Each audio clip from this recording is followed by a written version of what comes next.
Yo, what's up mga kayokabs? Magandang araw po muli sa inyong lahat at syempre ito na naman po muli ang inyong lingkod, Master Lekim, at welcome back po muli dito sa ating Master Lekim TV. Bago ko po simulan itong ating video ngayong araw mga bayang karalista, make sure na dapat nakalike na po tayo at nakasubscribe. Pakishare na rin po ito ating video. Siyempre, pakikita rin po yung notification bell or bell icon para po maging updated po kayo sa mga susunod ko pa pong upload na video. At ngayon, sigurado kayo mga bayang kaya sa atin nasa bakasyon dahil Holy Week. Meron lang po akong maikling video para po sa ating upcoming event this Sunday, ang 2024 Classic Cup Division 3, 2, and 1. Tatlong division po yan mga bayang karalista para po silang triple crown ng mga 4-year-old and above na local horse mga bayang karalista. Meron tayo ditong tatlong set ng division na ibibigay ko lamang po sa inyo yung mga naging past outing sa mga kalahok. Kayo na pong bahalang mangursunada na lamang. Siyempre, pagkatapos lamang na ating maikling intro. Kaya, let's go! Mga kayokabs!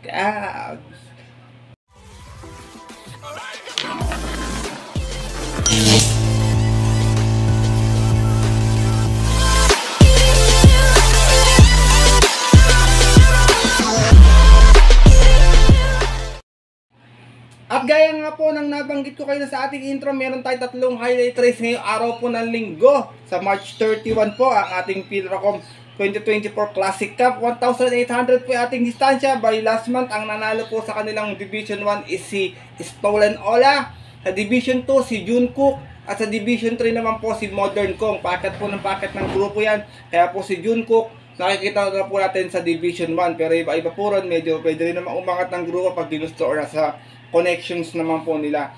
Ito mga bayang karalista, unahin ko po syempre ating Division 3. Meron tayo ditong ilang kalahok na 1, 2, 3, 4, 5, 6.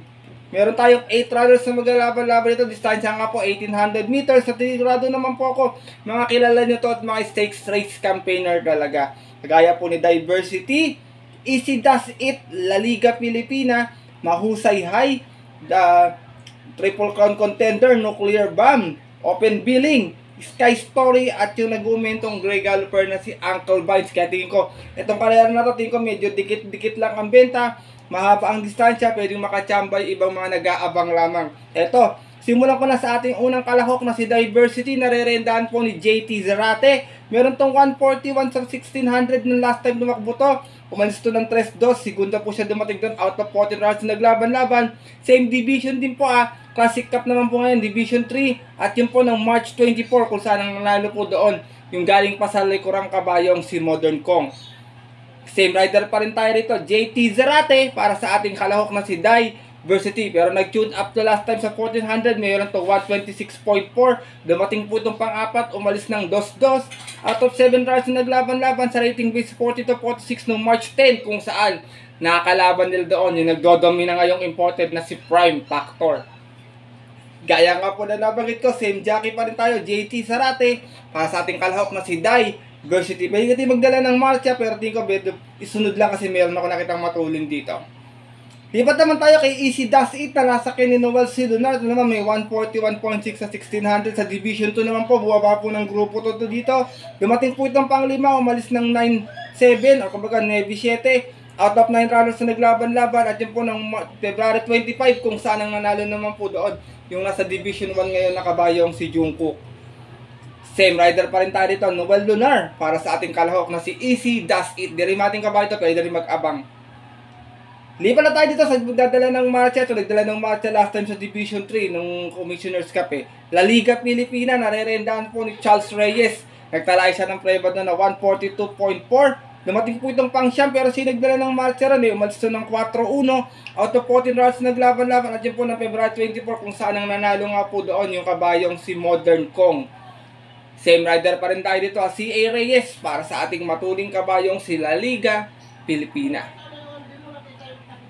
Lipat naman tayo sa mga medyo bata-bata pang kalahok, kagaya ito ni Mahusay High, narerenda naman po ni Christian Advincula. Huling takbo nito sa group based on time na segunda to, may 127.6 po to. Umalis ng 5-5 out of 5 rounds naglaban-laban at yun po ng March 10, kung saan ang nanalo po doon yung dihadong si Pete Bell. Same rider din tayo dito, regular jockey nito, Christian Advincula, para sa ating kalahok na si Mahusay High. Samantalang last time naman, couple enter to ni Modern Kong, meron naman to 142 sa milya, dumating pong pang 8, umalis ng 9-11, out of 14 rounds na naglaban-laban natin po ng February 25, kung saan ang nanalo ng mga po doon yung couple entry niyang si Modern Kong. Lipat naman tayo, tingin ko tumayayamad sa karera na to eh. Kalahok na si Mim Balot Pauls, nare-rendown po ni Jan Alvin Guzzi. Tingin ko medyo ginamayan lang ni Alvin to, second time ano, sasakyan niya. Last run, segunda to sa 1400, may 126 flat, umalis ng 3-3. Out of 7 rounds na naglaban-laban sa rating base 40-46 no March 10. Kung saan nakalaban nga po na doon, first official run ng kabayong si Prime Factor. Same rider pa rin tayo dito, Jan Alvin Guzzi, para sa ating kalahok na si Mim Balot Pauls. Samantalang doon naman pong Commissioner's Cup Division 3 last month, meron naman to 141.4 sa milya, dumating po itong pang-apat, umalis ng 7-7, out of 14 rounds na naglaban-laban, kung saan si Danny Boy Camaniero naman po yung Romenda, para sa ating kalahok na si Mim Balot Pauls. So kapag ito may angking tulin, pwede rin naman parimatin or isunod lang. Lipat na tayo dito sa triple con campaigner, medyo nakakalimutan na ng tao to, baka bilang mambulaga ito eh. Nuclear Bomb, nare-rendown po ni JG Serrano, ito naman may 142.4 sa milya noon, dumating po pampito, umalis ng 6-8, out of 9 rounds na naglaban-laban, bumaba naman po ng Division 2, galing po ito ng Commissioner's Cup Division 2, at yun po ng March 25, doon po sa karerang napanalunan ng kabayong si Jungkook. From Kelvin Abobo, this time ang re-renda na JG Serrano, para sa ating kalahok na si Nuclear Bomb. Sunod natin kalahok, open billing, nare-renda naman po ni Patty Dilema, doon din sa karera nila Modern Kong, meron naman to 142.8, dumating po itong pang-11, pero umalis ng 5-4, out of 14 rounds na naglaban-laban. Same jockey rin tayo rito, regular partner niya, Patty Dilema, para sa ating kalahok na si open billing. Ito di rin ating kabayan rito, pwedeng mag-abang lamang. Lipat na tayo sa pangalawa sa ulo nating kalahok, Sky Story, nare-rendahan ni Pabs M. Caballero. Itong kabata pwedeng isunod, pwedeng iuna pag ginusto rin.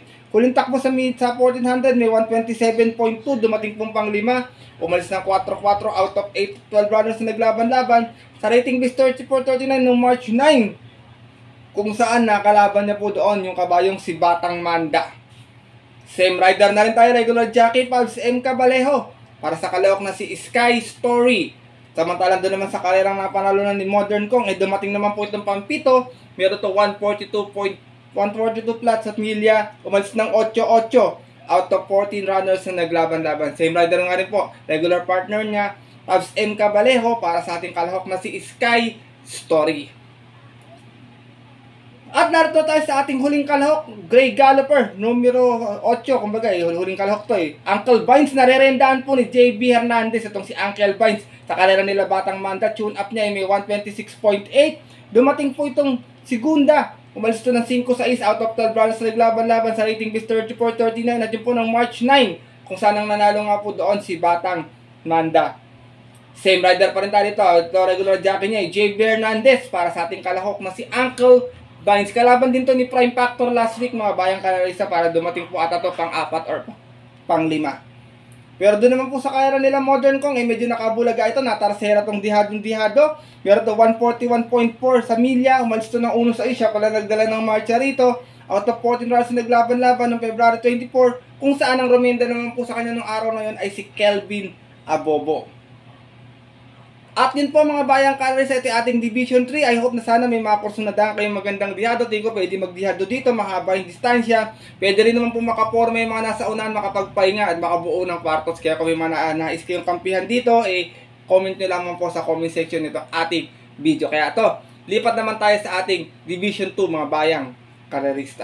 At yun, nandito na tayo sa ating Division 2 na ating Classic Cup. Ganun pa rin ang ating distansya, 1,800 meters. At meron naman tayo dito mga bayang karalista na 5 kalahok lamang. Alam ko, scratch si Robin Hood. Pero nandito si La Republica kasi nakita ko siya sa kopya kahapon mga bayang karalista. Umpisa natin kay Chrome Bell. Nare-renda ni JB Hernandez to. Galing to sa Division 3. Medyo naghangad ng Division 2 kasi medyo konting tatakbo. Meron tong 143.6 last time. Dumating tong pang-13. Umalis ng 14 out of 40 rounds na naglaban-laban noong February 24. Doon nga po sa karerang napanalunan ng kabayong si Modern Kong. Same rider pa rin tayo dito. JB Hernandez, para sa ating kalahok na si Chrome Bell. Sunod na ating kalahok mga bayang karerista to, tingin ko horse to beat para sa akin, panalo to sa karera na to eh. Modern Kong, narerendahan po ni A.R. Villegas. Ito may 140.6, siya yung nanalo sa Division 3 noon last time, kaya umakit siya ng Division 2. Once na manalo siya dito, pagdating po ng Chairman's Cup, eh, makikita natin to sa Division 1 mga bayang karerista. At I hope sana manalo nga po siya dito. Umalis to ng 12-9 noon, out of 14 rounds naglaban-laban. At yun po ng February 24 at tinalo nga po na doon yung nasa unahan ng si Diversity. Same rider pa rin tayo dito, A.R. Villegas para sa ating horse to beat dito sa division na to, na si Modern Kong. Lipat naman tayo sa pagdadala ng marcha, Secretary, narerendahan po ni M&M Gonzales. Ito naman si Secretary doon sa Division 3. Meron naman tong 142.8 na huling takbo. Dumating itong pang 10 sa milya, umalis ng 2-3. Out of 14 rounds naglaban-laban. At yun po ng February 24 kung saan ang nanalo nga po doon, yung nandito rin na si Modern Kong. Same rider pa rin tayo rito, M&M Gonzales para sa ating kalahok na si Secretary. At susunod nating kalahok, Giant Killer. Ito, mahaba distansya, medyo mapabor din sa kanya to, baka mag-abang to eh. Sophisticated, narerendahan po ni si Espare Jr. Doon naman sa karera nila Juncook last time sa Division 2, Dumarcera to. Meron tong 140.2. Umalis to ng 4-5 out of 9 rounds naglaban-laban. At yun po ng February 25, ang nanalo nga po doon yung kabayong si Juncook. Same rider pa rin tayo rito, si Espare Jr. para sa ating kalahok na si Sophisticated. Pagpaumanhin mga bayang karerista at ating mga kayokabs, kung hindi ko nabanggit sila Republika kasi nung kinuha ko tong papel wala siya, baka nagbago po kasi si Robin Hood po ang nawala sa karera na to kaya kayo na pong bahala. Pero tingin ko baka mag-iba si Kabay pag nilaban talaga sa malalakas na to. I hope sana pwede rin siyang ma-scratch or pwede rin naman talaga ituloy yung laban. Kaya itong Division 2 para sa akin, magdodomina rito Modern Kong. Tingin ko medyo angat sa laban to, humaba pa yung distansya. Wag lang mapapabayaan si Secretary na talagang all the way sa unahan, baka pagdating ng meta meta na lang nila abutan na to or baka makabuo pa. Kaya ito magandang karera din to ating Division 2 na ating Classic Cup. Kaya ito mga bayang karerista, siyempre punta na natin ating main highlight race ngayong araw ng linggo, ang ating Classic Cup Division 1, another 1800 meters. At meron naman tayo ditong ilan ba to? 7? 1, 2, 3, 4, 5, 6, 7 runners but 6 in betting numbers kasi couple entry dito si Latropay at si War Cannon. Ito na tayo, Boss Emong, narerendahan po ngayon ni JT Sarate. Lagyan natin si Boss Emong, distansya na to 1,800 meters. Dami ni JT sa ito. Pero tingin ko kung ganun ulit ang magiging senaryo, siya yung hahabol sa karera, baka iba naman po ang manalo sa karera na ito. Last run sa milya, may 139.4 na segunda kung saan siya nga po yung humabol doon. Umalis ito ng 2-2 out of 5 rounds na naglaban-laban. Ka-Division 1 at yun po ng February 25 kung saan ang nanalo po doon yung nakabuo ng iring si Stolen Ola. From Danny Boy Camaniero, this time ang rerenda na JT Zarate para sa ating kabayong si Boss Emong. Lipat naman tayo sa another Grey Galloper, Don Julio, narerendahan po ni Apoy Asuncion. Medyo napatakbo ni Apoy ng maganda to last time, mga bayang kalarista sa 1400 pa. Meron tong 125.4 last time, nasigunda to. Umalis to ng 6-5. Out of 7 rounds naglaban-laban sa rating base 42-46 at yun po ng March 10. At ang nanalo po doon yung kanyang couple entering si Prime Factor. Gaya nga po na nabanggit ko, mukhang nakakuha ni Apoy Asuncion ng kilite. Nitong kabayo tong si Don Julio na tingin ko pwede nang makachamba ngayon dito sa grupo na to.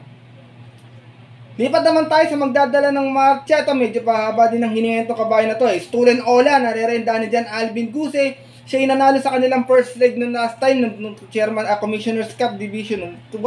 Meron to 139 flat, banderang tapos po out of 5 rounds sa naglaban-laban. Kung saan tinalo nga po niya doon yung humabol na din sa kanyang si Boss Emong. Same rider pa rin tayo rito, Jan Alvin Guse para sa ating kalahok na si Stolen Ola. Lipat naman tayo sa dalawang umakyat ng grupo dito. To si Jaguar, narerendahan po ni Onel Cortez. Last time sa Division 2 tumakbo to, nasigunda po ito. May 139.8, umalis ng 5-4, out of 9 rounds na naglaban-laban. At yun po ng February 25 day kung saan tinalo po siya doon nung nandito rin sa karerang si Juncook. From JT Sarate, this time ang rerenda, Onel Cortez para sa ating kalahok na si Jaguar. Darito na tayo sa ating susunod na kalahok, si Opa Juncook. Narerendahan po ni Mark A. Alvarez, siya nanalo sa Division 2 last time, kaya umakit talaga siya ng grupo dito. Meron tong 139.4 last time, nanalo to. Umalis ng 7-1. Out of 9 rounds na naglaban-laban at yun po ng February 25, tinalo nga po niya doon yung nanditong si Jaguar. Same rider pa rin tayo rito, Mark A. Alvarez para sa ating kalahok na si Opa Jungkook.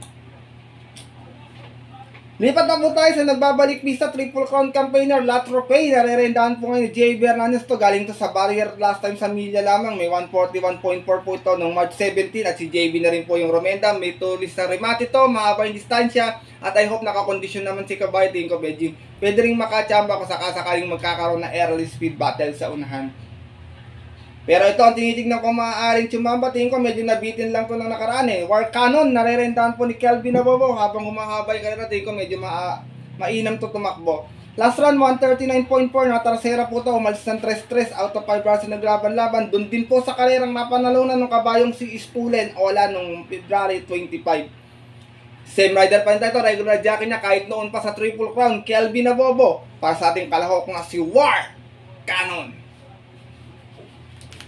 At yun po mga bayang kalerista at ating mga kayokaps, sana po nagustuhan nyo ito ating maikling video at magkaroon din po kayo ng idea sa inyong mga magiging kurso natang kalahok dito sa darating nating linggo sa ating Classic Cup Division 3 2-1 po, 1,800 po ating distansya. Meron 9 runners po sa araw ng linggo mga bayang kalerista, ganun din po at start line 1 PM. Medyo maganda yung lineup doon kasi may mga nakita ko mga matataas din na grupo at nandun din po itong highlight race na to. Kaya I hope sana magkaroon po kayo ng idea sa mga magiging kurso natin nyo po dahil binanggit ko po yung mga naging pass outings nila or naging huling takbo nila itong mga nagdaang linggo bago po maganap itong ating stakes race mga bayang kalerista. At maraming salamat din po pala sa sandaling pagtambay dito sa ating YouTube channel at pakikinig. I hope na sana po nagustuhan nito ating video. Mabuhay po kayo mga bayang karerista. At yun po, siyempre hanggang dito na lamang tayo muli.